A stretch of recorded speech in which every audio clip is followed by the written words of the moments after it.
बिस्मिल्लाहिर्रहमानिर्रहीम। अस्सलामुअलैकुम दोस्तों, उम्मीद करता हूँ कि आप सब खैरियत से होंगे और मैं एक बार फिर से आपके सामने हाजिर हुआ हूँ स्ट्रीम ऑफ नॉलेज चैनल पर एक न्यू लेक्चर के साथ।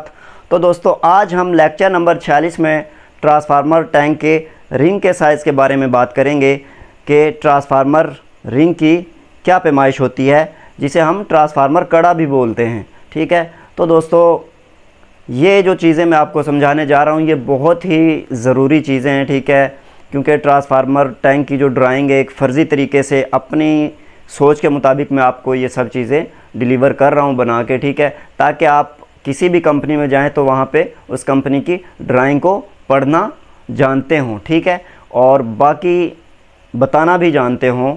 ठीक है, तो आइए देखते हैं कि ट्रांसफार्मर रिंग की क्या पैमाइश होती है। तो दोस्तों, सबसे पहले नंबर पर ये हमारे पास ट्रांसफार्मर रिंग है। ठीक है, तो इस रिंग की जो पैमाइश है, बाहर वाली साइड से जो ये चौड़ाई है, ये हम फ़र्ज़ कर लेते हैं कि 370 मिलीमीटर है और इसकी बाहर से जो लंबाई है वो 770 मिलीमीटर है। ठीक है, इसके बाद इसकी जो अंदर से अंदरूनी डाया यानी कि इनर साइड है, जो इनर साइड जो यानी कि अंदरूनी चौड़ाई और लंबाई वो क्या है। सबसे पहले मैं अंदरूनी लंबाई आपको बताता हूँ। ठीक है, ये हम फ़र्ज़ कर लेते हैं कि 690 मिलीमीटर है और जो इसकी अंदरूनी चौड़ाई है वो दोस्तों हम फ़र्ज़ कर लेते हैं कि 290 मिलीमीटर है।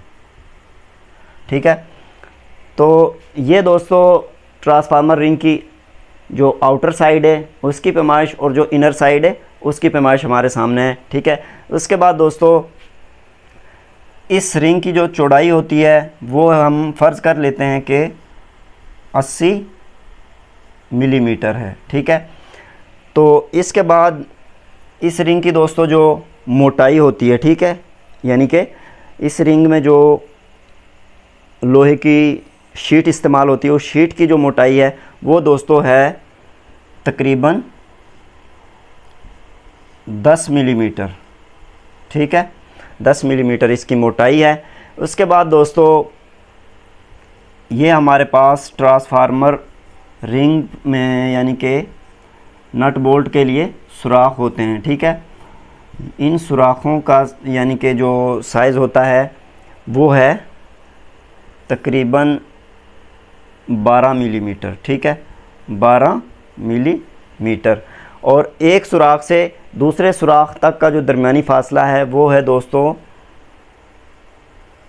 तकरीबन हम इसे 71 मिलीमीटर कर लेते हैं। ठीक है, 70 कर लें या 71 कर लें। ठीक है, 70 मिलीमीटर कर लेते हैं, चलो 70 मिलीमीटर। ठीक है, उसके बाद दोस्तों ये थी हमारे पास ट्रांसफार्मर टैंक के रिंग की पैमाइश। ठीक है, कि इसकी बाहर से जो चौड़ाई है वो क्या है और लंबाई जो है बाहर से वो कितनी है और इनर साइड जो है अंदरूनी साइड से इसकी लंबाई और चौड़ाई कितनी होती है वो भी मैंने आपको बताई है।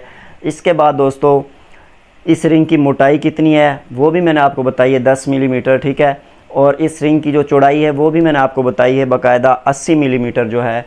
उसके बाद जो नट बोल्ट का सुराख है उसका साइज़ क्या है यानी कि उसकी चौड़ाई कितनी है वो है 12 मिलीमीटर। ठीक है, और जो एक सुराख से दूसरे सुराख तक का दरमियानी फ़ासला है दोस्तों वो है 70 मिलीमीटर। ठीक है, तो दोस्तों उम्मीद करता हूँ कि आपको इस पैमाइश की बहुत ही बेहतर और अच्छे तरीके से समझ आई होगी। इसके अलावा दोस्तों मैं चाहता हूँ कि इसे आपको प्रैक्टिकली भी करके बताऊं या फिर प्रैक्टिकली भी आपको दिखाऊं इस चीज़ की पैमाइश क्या होती है, किस तरीके से होती है। ठीक है, तो दोस्तों इसके लिए हमें जाना पड़ेगा ट्रांसफार्मर प्लेटफॉर्म पर। तो आइए चलते हैं ट्रांसफार्मर वर्कशॉप पर और मैं आपको प्रैक्टिकली इस चीज़ की पैमाइश बताता हूं। ठीक है। तो दोस्तों अब हम आ चुके हैं ट्रांसफार्मर प्लेटफॉर्म पर, और ये आपके सामने गोल जो आपको रिंग नज़र आ रहा है ये ट्रांसफार्मर टैंक का रिंग है, ठीक है, जो टैंक के ऊपर वाली साइड पे लगा होता है, ठीक है, जिसे हम कड़ा भी बोलते हैं। तो दोस्तों इस रिंग की जो बाहर से चौड़ाई है वो है 370 मिलीमीटर, और जो बाहर से लंबाई है वो है 770 मिलीमीटर, और जो इनर साइड है दोस्तों अंदर से इसकी चौड़ाई है 290 मिलीमीटर, और अंदर से लंबाई है जो वो है 690 मिलीमीटर। और दोस्तों इसकी जो चौड़ाई है रिंग की वो है 80 मिलीमीटर, और इस रिंग की जो शीट है उसकी जो मोटाई है दोस्तों वो है 10 मिलीमीटर, ठीक है। और इसके बाद इस रिंग में ड्रिल मशीन की मदद से सुराख किए जाते हैं। तो दोस्तों इस सुराख की जो अंदरूनी चौड़ाई है वो है 12 मिलीमीटर, और एक सुराख से दूसरे सुराख का जो दरमियानी फासला है वो है 70 मिलीमीटर या 71 मिलीमीटर भी हो सकता है, ठीक है दोस्तों। तो दोस्तों रिंग के मुकम्मल तैयार हो जाने के बाद रिंग को ट्रांसफार्मर टैंक के बिल्कुल ऊपर, ठीक है, वेल्डिंग किया जाता है, और इस रिंग के साथ ट्रांसफार्मर की टॉप प्लेट को नट बोल्ट की मदद से टाइट कर दिया जाता है, कस दिया जाता है। तो दोस्तों ये थी ट्रांसफार्मर टैंक के रिंग की पैमाइश। तो दोस्तों मैं उम्मीद करता हूं कि आपको इस लेक्चर की बहुत ही बेहतर और अच्छे अंदाज से समझ आई होगी। तो अब दीजिए मुझे इजाज़त, इंशाल्लाह फिर मिलेंगे अगली वीडियो में एक नए लेक्चर के साथ। अल्लाह हाफिज़।